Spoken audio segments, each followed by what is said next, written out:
So when you're looking for apartments and trying to pick out different things and different amenities, real big things are the number of bathrooms, whether the washer dryer unit, and then the amount of living space. And that's kind of hard to tell when you're looking online at pictures, is just how much living space there is, because some photographers can make a small place look huge, and some places that look like they're really small actually have a lot more space that they just weren't photographed well. So when you're looking, I think washer dryer makes the biggest difference in price, and then whether or not there's a second bathroom, or the bathroom's ensuite, as in within the room, or if you have to walk down the hall to get to it, or on to another floor. I think that makes the biggest difference. But a lot of Philadelphia neighborhoods, the houses are pretty similar. So if you're in an older house, almost every house in that neighborhood is going to be built very similar, same size, same layout. Newer houses have a little more variety, just as people have different wants and needs, and they're being built for them now.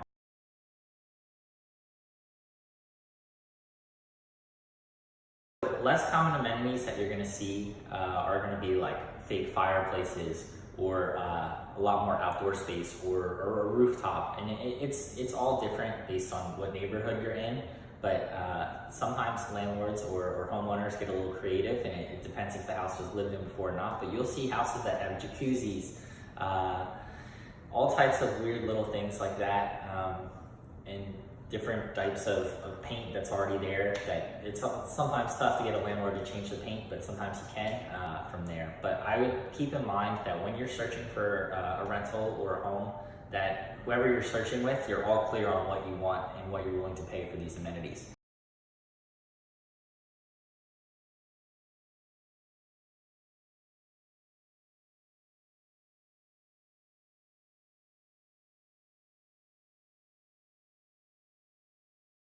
So when you're looking for different places, the amenities will make all the difference in the pricing.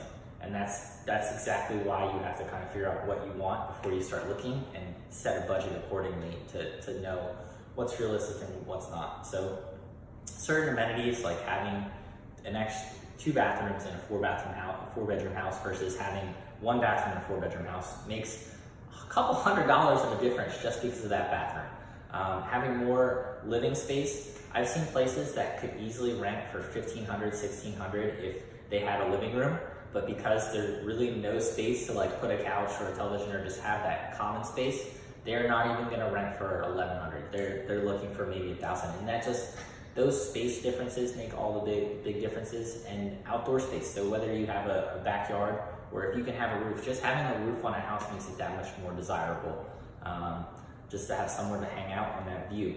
So those things are big. And then the thing that makes the biggest difference, both with rental price or purchase price on a house, is parking.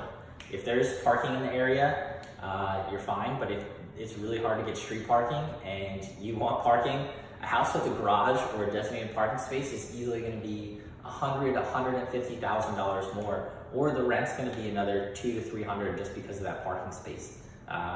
So parking's a big one. Outdoor space is a big one, living space, and the number of bedroom to bathroom ratio is really big. People will pay more to have their own bathroom space. If you're thinking about renting and you just cannot find what you want in a rental, amenity-wise, it might be time to purchase a home. When you own the home, there's little things you can add in that maybe were on your wish list renting that you can actually get in there now. Say you wanted a jacuzzi in the backyard, you can get that put in when you own your own home. And all types of little things. Maybe you think it would be good to have an extra bedroom somewhere in the house, or an extra bathroom. When you're renting, it's going to be really hard to have that conversation with your landlord to put that wall up, or put an extra bathroom in somewhere that it would make sense. But when you own the home, you can do that, and you get so many advantages to adding these amenities, because if you wanted it, chances are other people would want it too. So let's say you spend $5,000 on a project to get a bathroom in, your home, the home equity that you now have, the house is probably worth another $4,000 or $5,000. And maybe it's not always 1 for 1 like that, but it's going to go up enough that it'll take away some of your costs when you're doing it, and that'll help you out a lot. So as a homeowner, that flexibility is worth so much more, and you're going to be happier with where you live. So that's kind of a conversation you have to have with yourself, and I would recommend looking into it.